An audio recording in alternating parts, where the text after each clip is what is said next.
Bienvenidos, muy buenas tardes. La globalización de la crisis es nuestro primer tema.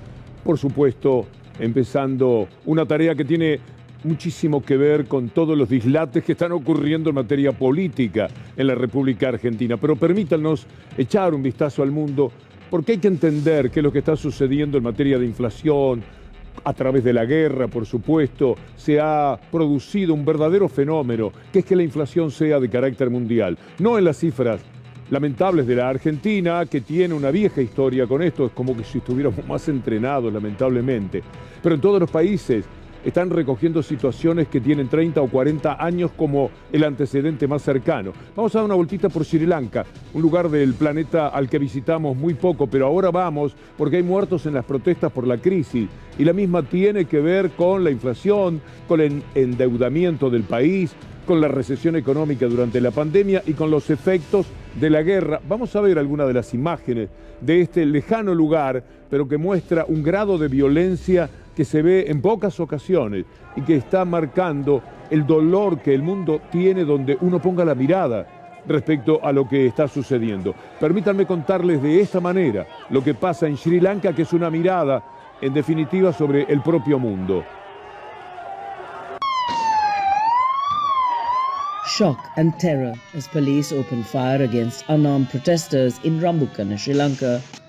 The protesters had blocked a rail track hours after the government raised fuel prices by more than 130% on Tuesday. Similar protests were organized across the country as protesters barricaded access roads against the worsening economic conditions. President Gotabaya Rajapaksa is facing increasing demands to step down in a campaign called Gota Go Home, which has seen thousands of protesters surround his office for more than a week. Que un día lo van a pagar, porque todo esto se hace en medio de una situación muy desgraciada de miles de millones de personas, y son pequeñas élites globales, pero también de cada aldea del mundo, las que se quedan con todo, con todas las ganancias, con todo el dinero, con todas las ventajas, y someten a un hambre que podría ser evitado, por lo menos en parte, de las inmensas mayorías.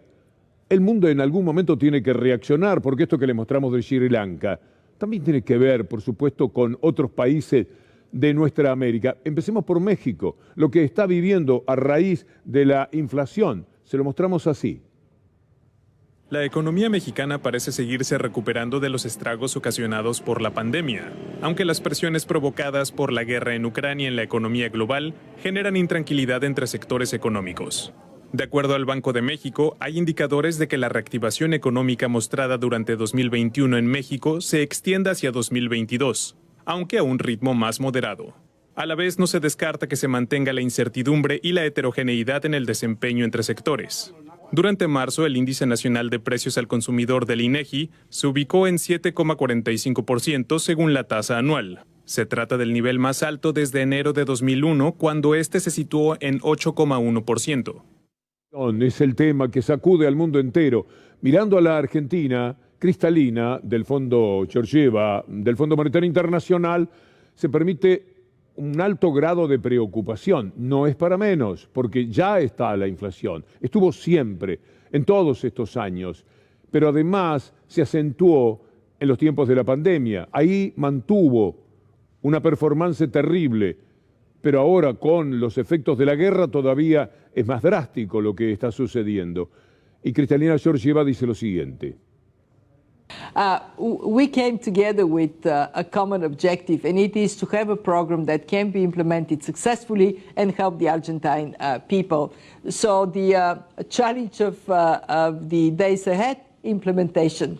And in that regard, of course, implementation has to be calibrated to reflect changes in the global economy. For Argentina, some of these changes are actually positive because it is a commodity exporter. The big risk is inflation that, as you know, is being pushed up by by exogenous factors as well.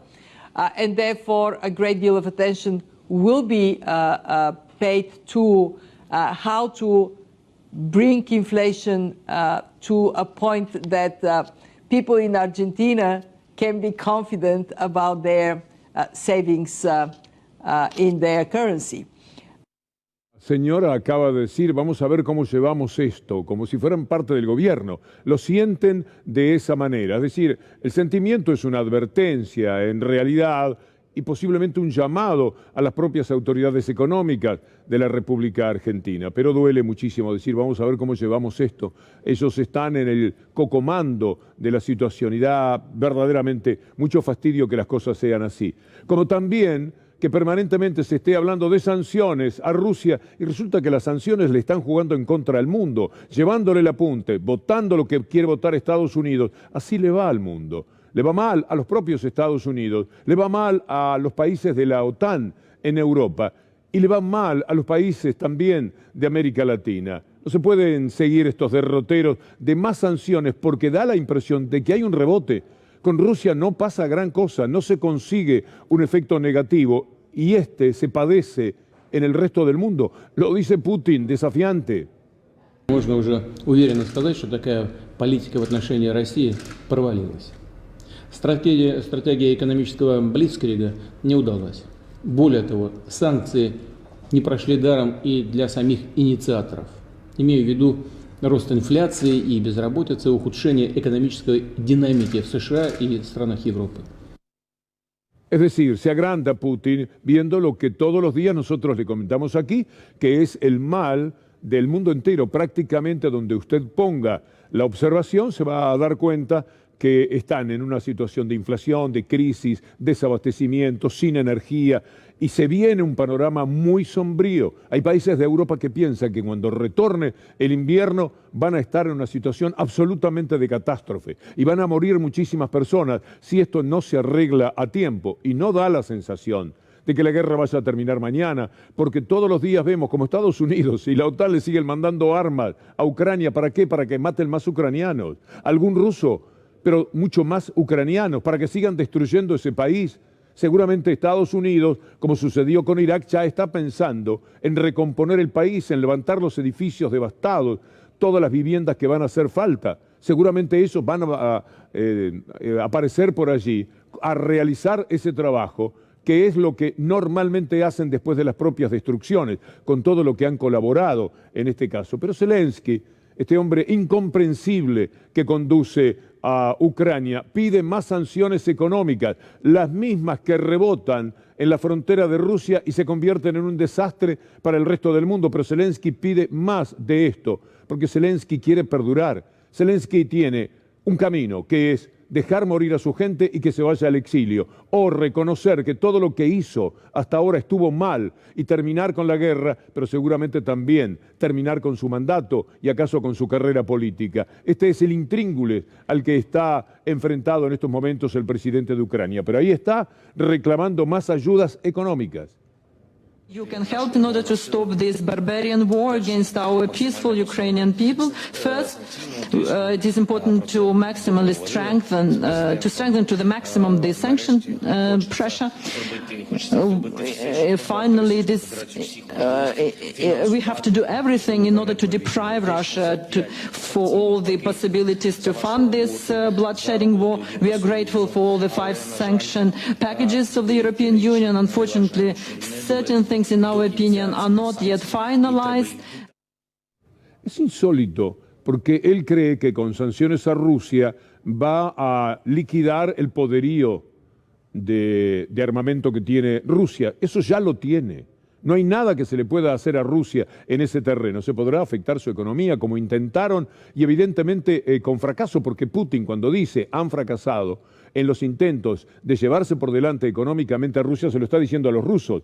Y por consiguiente ellos son testigos de si Putin les está mintiendo o no. Evidentemente si lo puede decir tan suelto de cuerpo y además ufanarse de que todo lo que le han querido hacer a Rusia ha sido un rebote fatal para el resto del mundo, tiene que haber alguna razón de peso. ¿Cuáles serán las razones de peso para que la OTAN siga inscribiendo países, ahora Suecia y Finlandia, para ofender todavía más la relación con Rusia?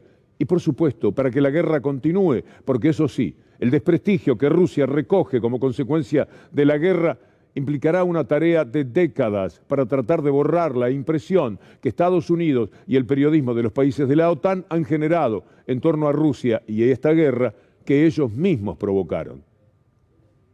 We have deepened our NATO partnership until now, hand in hand with Sweden, ever since Russia illegally annexed Crimea. The difference between being a partner and being a member is very clear and will remain so. There is no other way to have security guarantees than under NATO's deterrence and common defense as guaranteed by NATO's Article 5. We have to analyze the situation to see what is best for Sweden's security, for the Swedish people in this new situation. And you shouldn't rush into that. You should make it very seriously.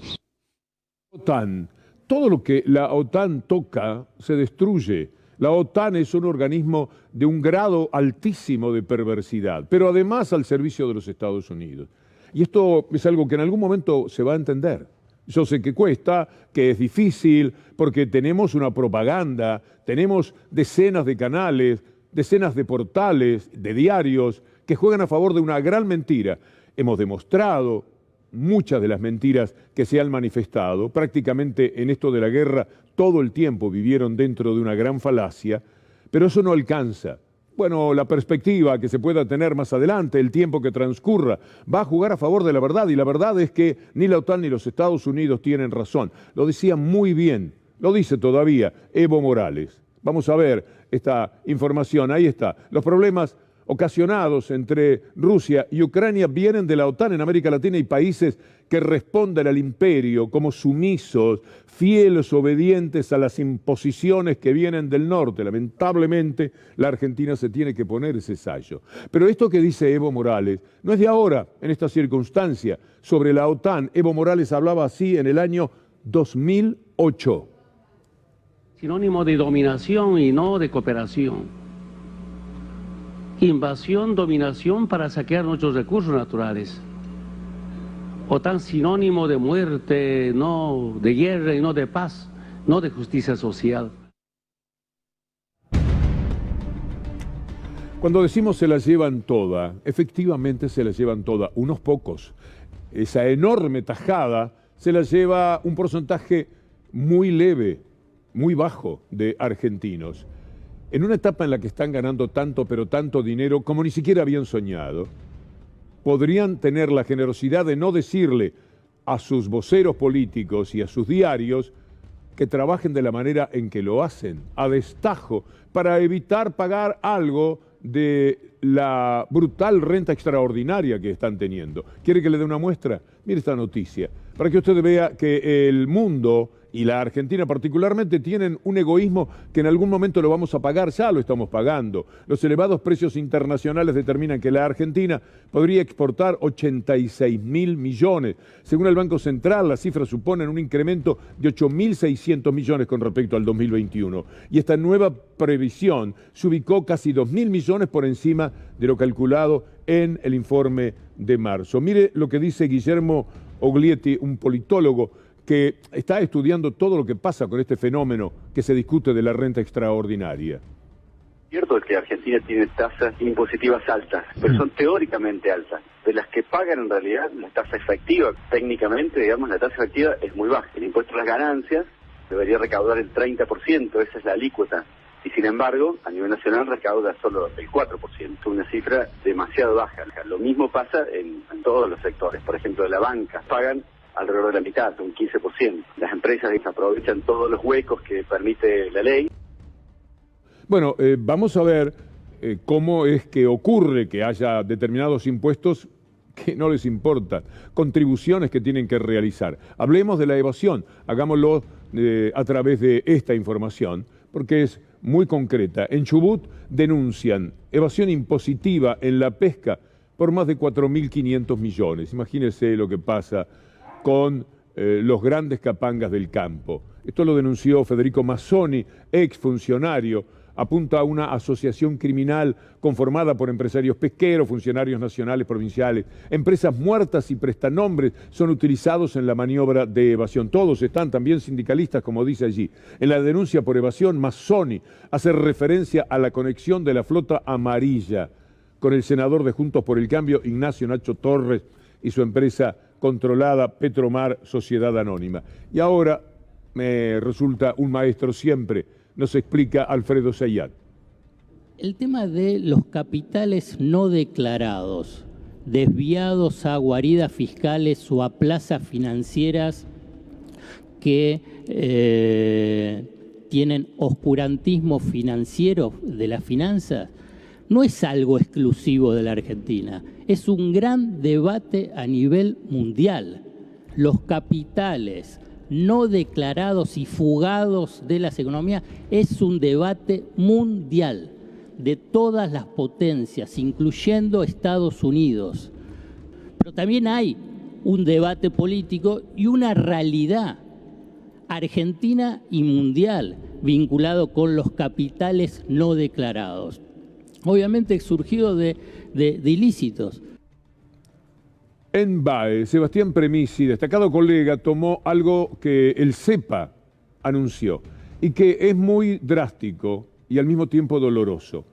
En cuanto a la renta inesperada, no solamente ganan mucho más, sino que el costo laboral de las grandes empresas es muy inferior. Esto es un delirio. Según un análisis de CEPA, Arcor, Molinos Río de la Plata, Loar, Neusan y Sociedad Comercial del Plata pagan menos que en 2016, al tiempo que en sus rentabilidades netas crecieron durante 2021. En promedio, mire usted, bajaron al 12% en el 2021 de costo de lo laboral. Quiere decir que el pedacito de torta que le queda para los trabajadores es magro, es muy poco, es injusto. Tendrían que verlo. Esto rompe el corazón verdaderamente. Son miles de trabajadores que están entregándole su propio trabajo, pero además el resultado colectivo de ese trabajo, que lo potencia muchísimo más, y reciben esto tan bajo, tan modesto. Y encima si uno habla de aumentos, de bonos, se cruza en el camino el che pibe que tienen ellos, Funes de Rioja, para decir que no, que es una barbaridad, que esto va contra la inversión, y todos los cuentos que nos hacen todos los días para robarnos mejor, parecen el cuento del lobo y Caperucita, es una barbaridad. Y después está aquello de haz lo que yo digo, no lo que yo hago. Lo presentamos.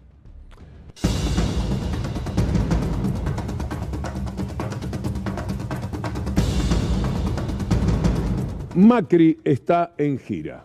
Mauricio Macri es el primer protagonista de haz lo que yo digo y no lo que yo hago.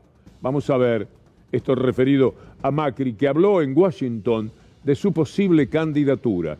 Solo quiero consolidar la unidad y clarificar para qué queremos volver al poder. Reflexiones sobre el liderazgo fue el título de la charla que dio, y su anfitrión fue Alejandro Werner, exfuncionario del Fondo Monetario Internacional. Pero vamos a ver algo que es inverosímil, que es increíble de parte de Macri: criticar la inflación. ¿Quiere verlo? Porque es, bueno, puede ser gracioso también, pero es insultante. Cuando se imprime plata, como en Argentina, el resultado es la inflación descontrolada que tenemos. Esos tuvieron en su gobierno neoliberal inflación con emisión y sin emisión. Lo sabe cualquiera que se haya tomado la molestia de leer un poco. Pero ¿cómo dejó él, que habla de inflación, a la Argentina? Que lo diga AFP, una agencia internacional. Esto es mejor, porque es más drástico poderlo exhibir de esta manera. Ahí vamos a tener los números de cómo quedó la Argentina cuando pasaron los 4 años del gobierno de Mauricio Macri. Vamos a ver, bueno, tenemos el video, mejor todavía. Argentina alcanzó en 2019 una inflación de 53,8%, la más alta desde 1991, y es la más elevada de América Latina después de Venezuela. En diciembre, el costo de la vida se elevó 3,7%, según informó el miércoles el Instituto Oficial de Estadísticas, INDEC. Esto es lo que ocurrió en tiempos de Macri. ¿Cómo el hombre se anima a hablar? ¿Será que en Washington él piensa que no sabe nada, o que en Washington se puede decir cualquier cosa si tiene un fondo neoliberal? ¿Será que la mentira está permitida? Claro, están entrenados con Trump. El Washington Post, justamente, ahí en Washington, contabilizó 10.000 mentiras de Trump. Aquella vez que nosotros abandonamos y no podíamos competir, porque no sé si llega a tanto Mauricio Macri. Bueno, veamos ahora lo que Axel Kicillof, el gobernador de la provincia, recuerda de lo que hizo Macri a propósito de estos números. Muchos trabajadores y trabajadoras votaron a Macri, porque Macri en un spot en aquel momento dijo: en mi gobierno ningún trabajador va a pagar el impuesto a las ganancias. Perdón el exabrupto, los cagó. Cuando yo dejé de ser ministro, 1 millón de trabajadores pagaban el impuesto a las ganancias. Cuando volví, 2 millones. Eso fue Macri, la estafa y la mentira. Pero lo votaron, el votito se lo quedó. Con la mentira...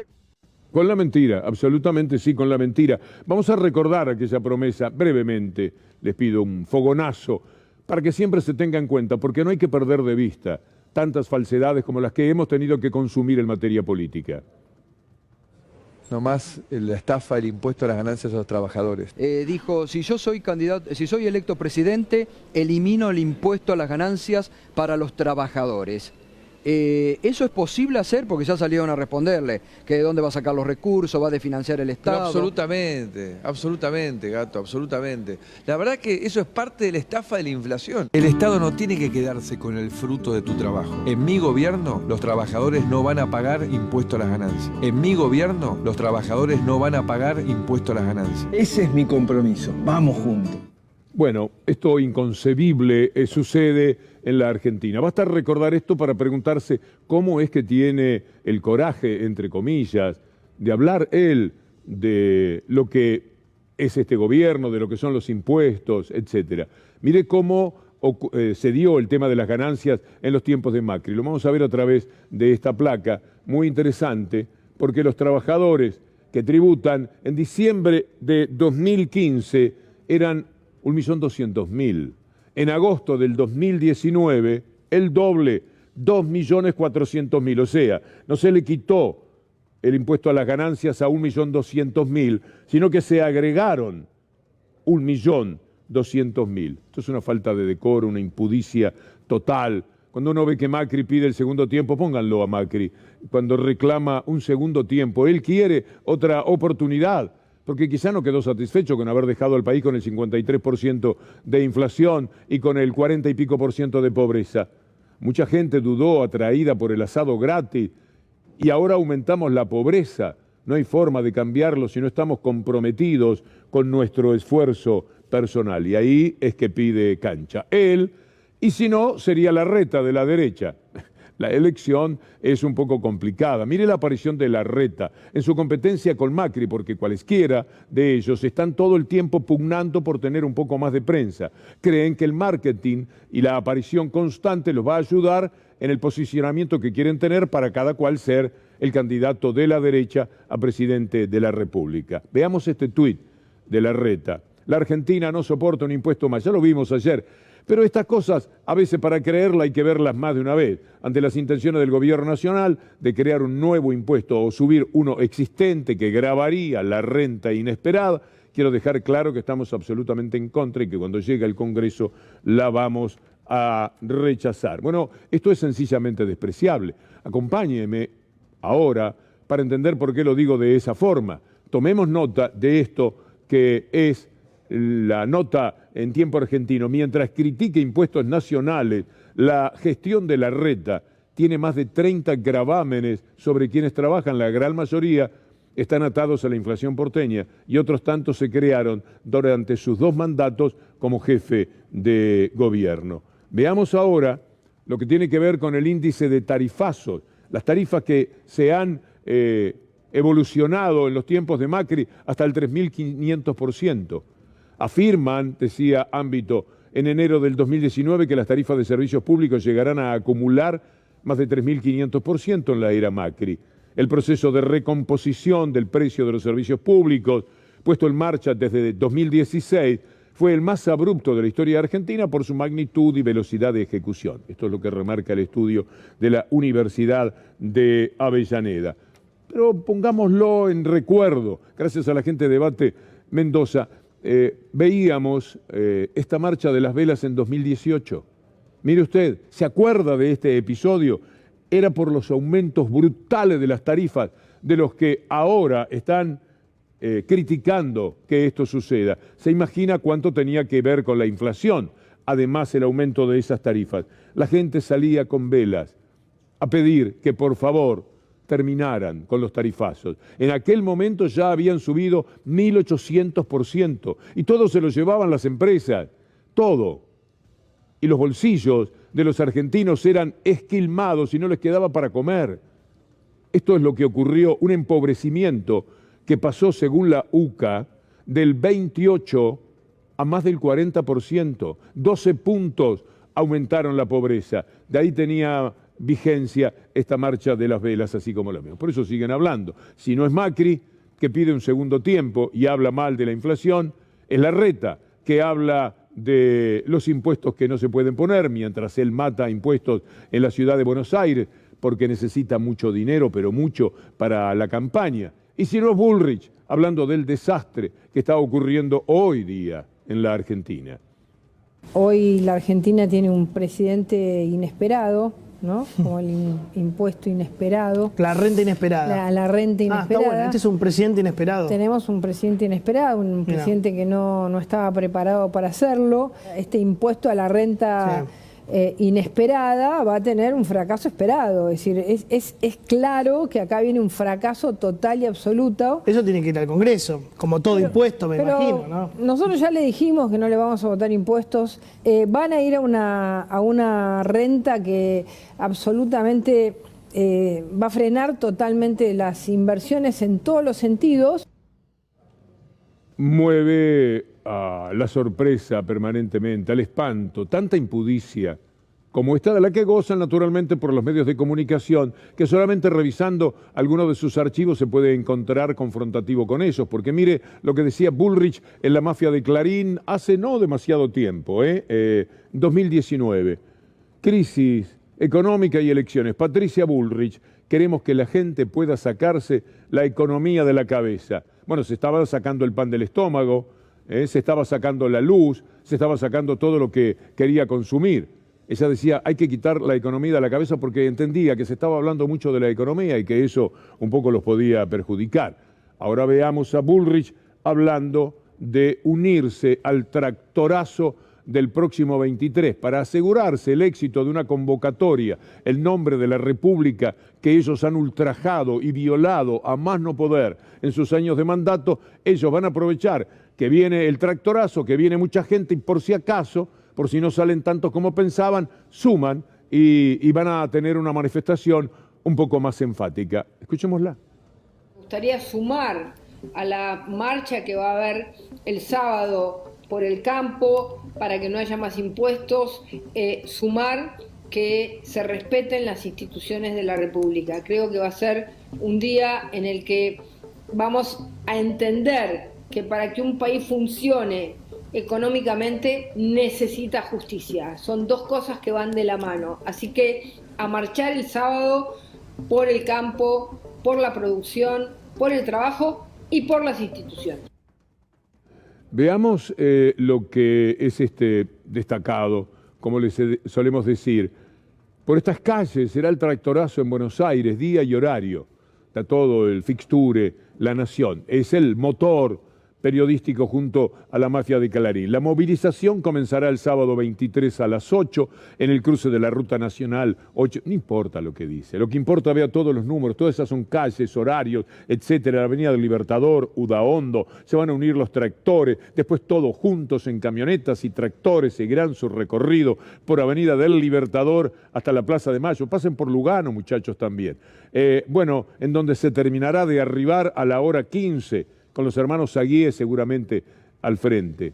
¿Qué sé yo? Es obsceno que un diario esté dando el movimiento piquetero, porque esto es un piquete a lo largo de toda la ciudad, y luego, cuando son los pobres, los humildes, los que no comen, los que no tienen que ponerse, los que salen a la calle, hablan de piquete, hablan de caos. Usted no va a escuchar, no va a leer en los zócalos de los canales de la mafia la palabra caos, esa que siempre se está utilizando en el mundo de la televisión, como si fuera la única que existe.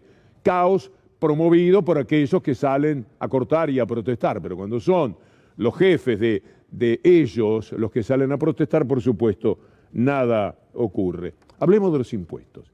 Hagámoslo a partir de una mentira, una falacia, porque no es un error, porque no puede ser tan bruta María Eugenia Vidal. Esto ella lo tiene que saber y lo cuenta al revés. Vamos a hablar de los impuestos.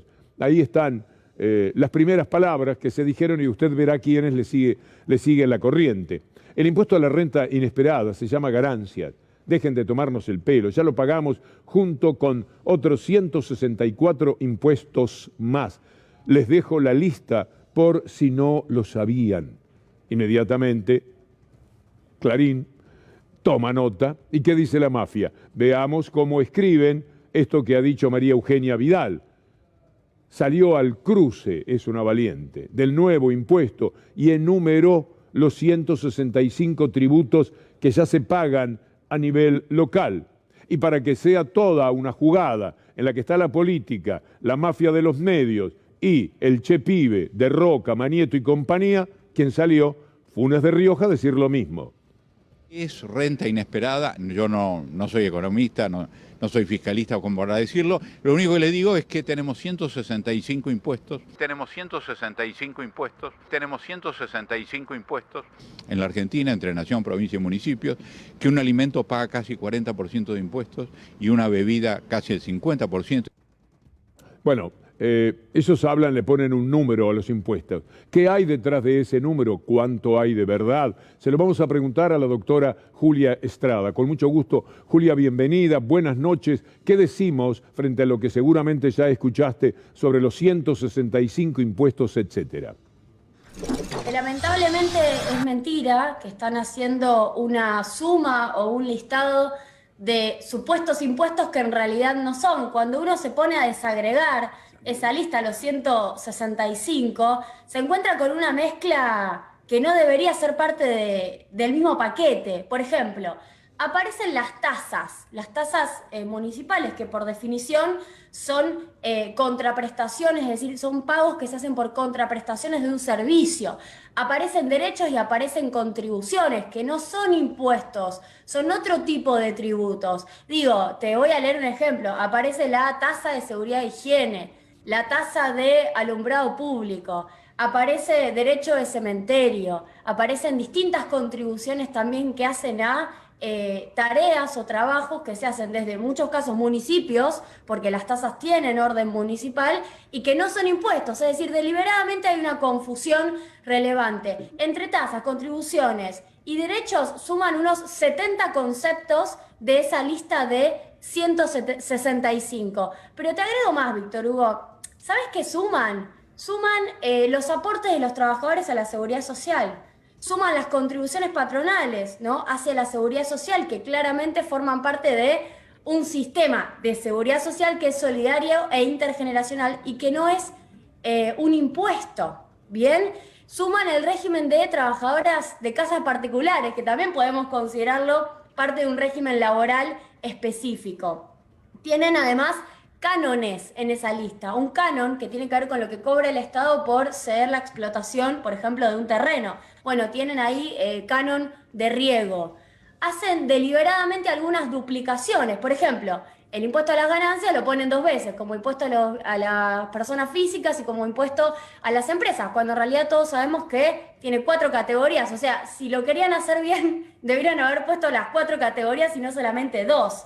Bueno, hay una cantidad de imprecisiones impresionante, y cuando limpiamos la lista, separamos la paja del trigo, ¿qué encontramos? Que solamente el 30% es verdad y que el 70% es mentira. Yo los invito a que vean ese listado. Y déjame agregarte, Víctor Hugo, lo más importante. Hay un gráfico ahí que podemos ver en pantalla seguramente sobre la presión fiscal. Lo que intenta este mensaje, que es tramposo, es hacernos creer que nuestra carga tributaria es impresionante, es insoportable, que no podemos vivir de tantos impuestos. Y en realidad Argentina tiene una presión tributaria, según datos de la OCDE, mucho más baja que países desarrollados. No sé si estamos viendo en pantalla el gráfico, pero estamos con presión tributaria de 29%. Cuando tenemos países como Italia, van a ver las barras hacia la derecha, Italia, Francia, Alemania, Estados Unidos mismo, que tienen una presión tributaria más elevada que la Argentina. Eso es lo que oculta. Ponen el listado de impuestos para hacernos creer que es imposible vivir acá, que es imposible invertir, pero la presión tributaria es más baja. Y te voy a decir algo más, Víctor Hugo. Los primeros 5 tributos a nivel nacional en Argentina suman el 92% de la recaudación. Es decir, Podrá haber 50, podrá haber 100, podremos hacer cualquier listado, pero lo que importa es cuáles son los impuestos que mayormente impactan sobre la recaudación. Y ahí 5 tenemos impuestos IVA, son el 92% de la recaudación. 5. exacto. IVA, que es el impuesto al valor agregado, que es regresivo, por cierto que pagan todos, ¿eh? Ahí ellos no critican si es regresivo o no.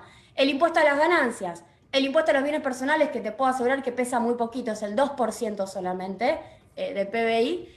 El impuesto a los débitos y créditos y los derechos aduaneros o los derechos de exportación e importación.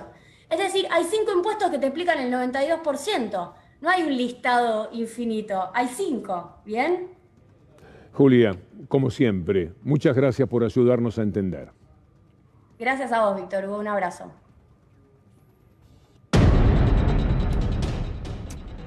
Y después viene el tema de la justicia, haz lo que yo digo, no lo que yo hago.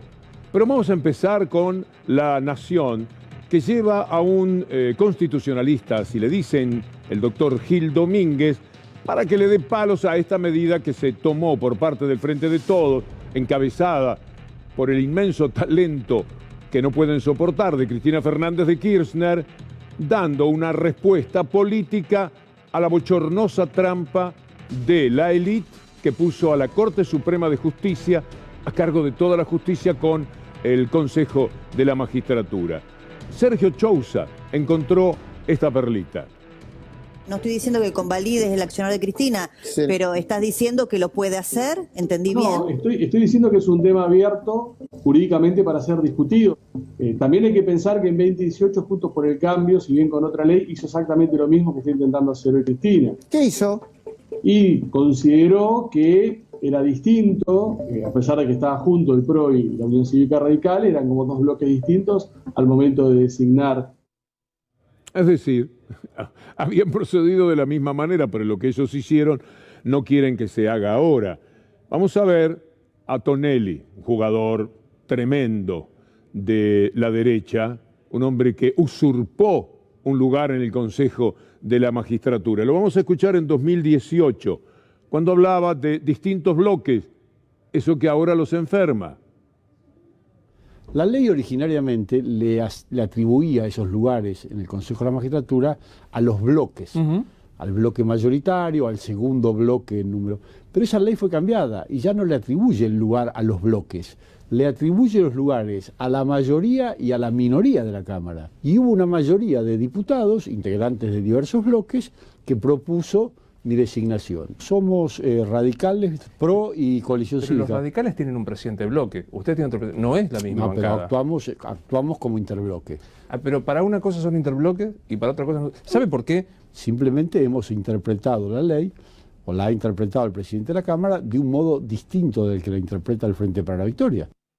Un bandido que así se comporta siempre en su actividad política. Este es el hombre que participó con Lorenzetti de tomar como rehén a un senador que tenía que firmar para ir al Consejo de la Magistratura, lo retenía Lorenzetti, un delincuente, y lo movía mientras tanto al doctor Freiler, Tonelli, pasando de la lista del número 13 al número 1, el tema del doctor Freiler, al que efectivamente sacaron de la justicia con maniobras realmente mafiosas como esta que le estoy describiendo. Pero veamos a Marcos Clery cuando le decía a Tonelli, y miren lo que le costó, le decía, vos sos un usurpador. Asume en otro lugar el diputado Tonelli, a través de un acuerdo parlamentario ilegal e ilegítimo, y desde 1 año y medio vienen usurpando y votando de manera ilegal jueces de designación y de persecuciones, no ajustándose a derecho, justamente en un lugar muy importante en donde el derecho y la Constitución Nacional, como antes se estuvo expresando, debe ser defendida a rajatabla. Diputado, le voy a pedir que se retire por favor de la mesa. Que no te corresponde. Es una vergüenza lo que haces, es una afrenta para la Cámara. Es al revés. Para la Cámara es una. Es al revés. Es al revés. Fue pasado cuando retenía a un senador en la Corte. Era Tailade que le decía, es al revés, la vergüenza son ustedes. Y efectivamente, el tiempo lo va aclarando. Y ahora que tienen que jugar exactamente al revés de cómo habían hecho sus maniobras, están desnorteados. Por supuesto, tienen el apoyo de la mafia de Mañeto Clarín. Vean ustedes lo que ocurría en 2016, lo que decía la mafia mediática de la Argentina, en aquel momento apoyando todo esto que era un horror. Acá decía, una cautelar de un juez K impide asumir a un macrista en el Consejo de la Magistratura. El fiscal, juez federal de Tucumán, dictó la medida que afecta al diputado Pablo Tonelli. Por supuesto, lo empujaron y lo entraron de cualquier manera. Pero ahora, ¿qué pregunta la mafia? Miren ustedes lo que hace Clarín en este momento. Vamos entendiendo muchas cosas, ¿no? Magistratura, ¿por qué para opositores y especialistas la jugada de Cristina es inválida? Dicen que no respeta los plazos del fallo de la Corte, ya que la división del bloque de senadores fue posterior. La tratan así en los diarios, pero también en los 300 canales robados a través del fútbol. Uno de ellos, el más importante, TN. Horas es una jugada de Cristina Kirchner para hacer oficialismo y para hacer oposición. Pero como Cristina no es la vicepresidenta, no está en el gobierno, está aprendiendo, está mostrando cómo juega las dos puntas, oficialismo y oposición. Ya lo hizo Cristina esta semana en algún momento, en los últimos días. Cristina no quiere perder el control del Consejo de la Magistratura. A Cristina se le juega su suerte. Es muy gracioso porque uno tiene que preguntar, ¿y cuándo fue que tuvo ese control? ¿Cuándo fue que pudo sacar a Bruglia y a Bertuzzi, que son dos inmorales, ocupando lugares en los que van a seguir, probablemente por la acción de la propia Corte Suprema de Justicia, que solo consigue ser más inmoral que Bruglia y que Bertuzzi y que toda esa gente que ya es famosa dentro de la peor etapa que haya vivido la justicia en la República Argentina? Están muy enojados. Yo no sé si esto va a prosperar, pero desde el punto de vista político es una genialidad, es una jugada tipo barrilete cósmico, porque ciertamente frente a todo el entusiasmo y el festejo, descorchando champán como estaban, de pronto dicen, no, para un momentito a ver qué es lo que está ocurriendo. Bueno, dividieron los bloques y de esta manera la integración que pensábamos no va a ser tal. Entonces enloquecen y no saben, como Luisito Juez, qué decir de la señora Fernández de Kirchner. Puede ingresar, depende de quién, de Cristina Fernández de Kirchner, de la ley, de lo que dice un sector de la biblioteca de los constitucionalistas. ¿Por qué no está en el Consejo de la Magistratura? Y porque hay un capricho, simplemente eso se define como un capricho. Hay una actitud caprichosa. La vicepresidenta, y lo saben los cordobeses, está ensimismada con las cuestiones judiciales, enloquecida contra la Corte. Y digamos las cosas como son. Cristina tiene un discurso que por ahí es motivante, pero la verdad que lo que a ella la motiva, la lleva a este nivel de casi de locura paranoica, son sus problemas judiciales. Cristina, como no tiene pares, a todos los trata como empleados. Claro. Pero se va a equivocar conmigo, se lo digo con toda sinceridad. Conmigo no joda, señora. Bueno, están muy fastidiosos. Clarín, con su misoginia mañetista, también no vamos a recorrer los epítetos que destina Luis Juez, porque si no serían reiterativos, va sobre Cristina, como siempre. La Corte, el enemigo, el que Cristina Kirchner más teme y no puede doblegar. Esto es del día 19.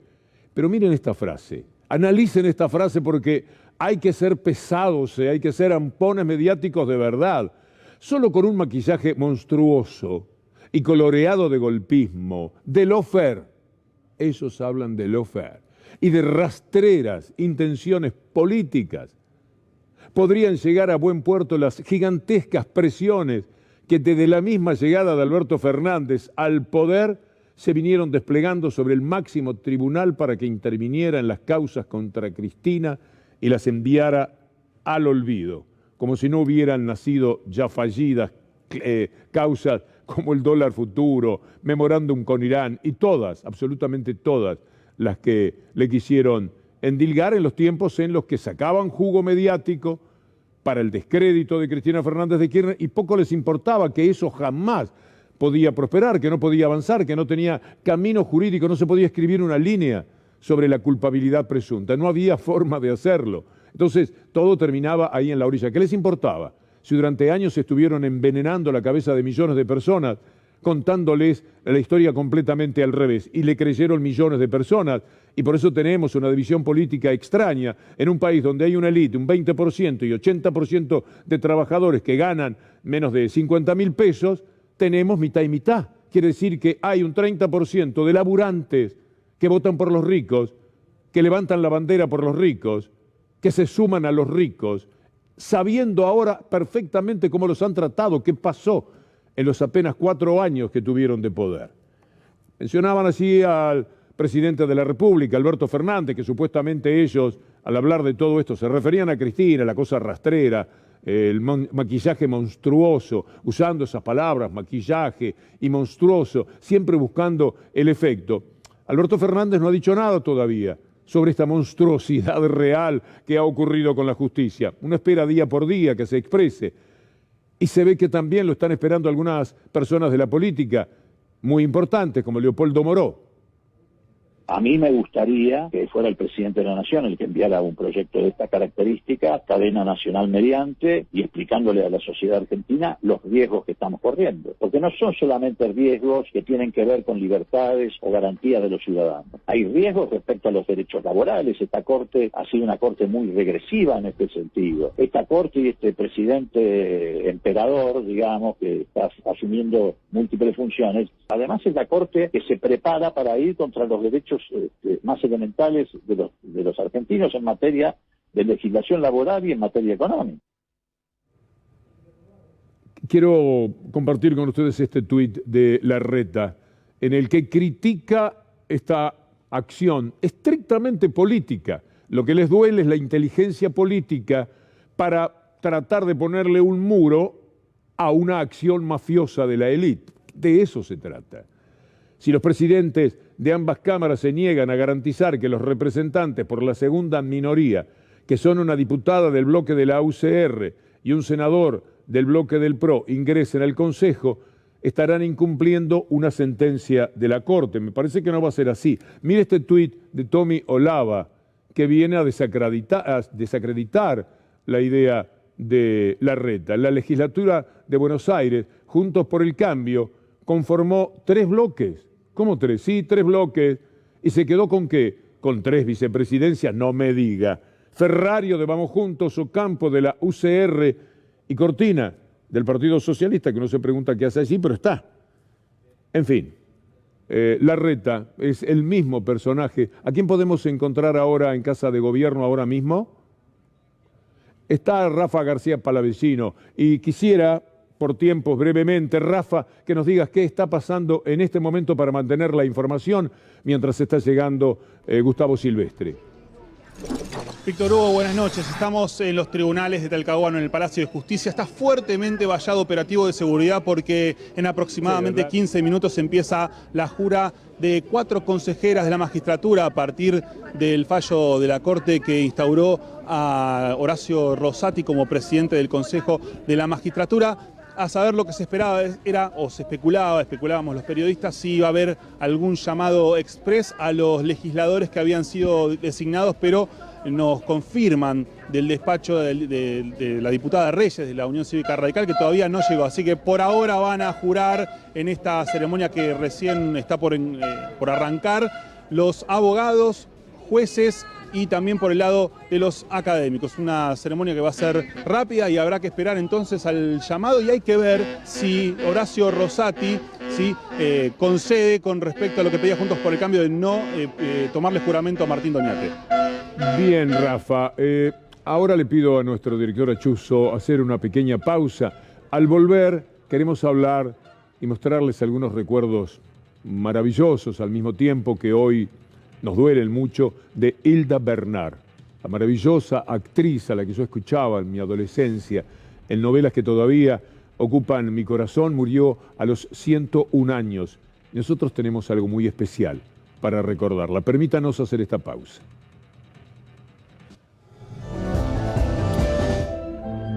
Falleció Hilda Bernard, que ha tenido una vida de película en los 101 años que vivió. Hasta hace no muchos años, la veíamos en acción en los teatros, siempre deslumbrante, siempre una actriz de una fineza, de una calidad. Ahí estamos recorriendo, gracias a la gente de Enfoco, programa de Inca TV, Distintas etapas de la carrera esplendorosa de esta mujer. Pero todas estas imágenes son poco comparadas con las que yo fui creando en mi corazón. Efectivamente era muy bella cuando la escuchaba en las novelas de Radio El Mundo. Allí estaba la voz que me hacía ver la mujer más linda que jamás vi. Porque la veía con mi imaginación, con mi corazón de muchachito soñador, como tantos de mi generación, hijos como somos del radioteatro, en el que ella fue una de las figuras más espléndidas. Recuerdo sus duplas con Atilio Marinelli, Oscar Casco, Fernando Ciro. Aquellas tardes memorables a las 5 con la voz de Julio César Barton, llevándonos de la mano al territorio donde la voz de Hilda Bernard deslumbraba desde aquella belleza que solo podíamos intuir y ahora confirmar cuando vemos estas fotografías. Vamos a escucharla a Hilda contar su primer recuerdo del mundo al que después habitó. Mi primer recuerdo como espectadora. Yo tenía un abuelo alemán. Me llevaba a ver cine a la calle Corrientes y daban creo que 2 películas. Me llevaban, entrábamos a las 2 de la tarde, salíamos como a las 6 de la tarde, me llevaba cositas para que yo coma, porque yo era chiquita. Y mi primer recuerdo es de películas alemanas, de la época de Lilian Harvey, los grandes actores alemanes. Había una que se llamaba El Congreso Baila.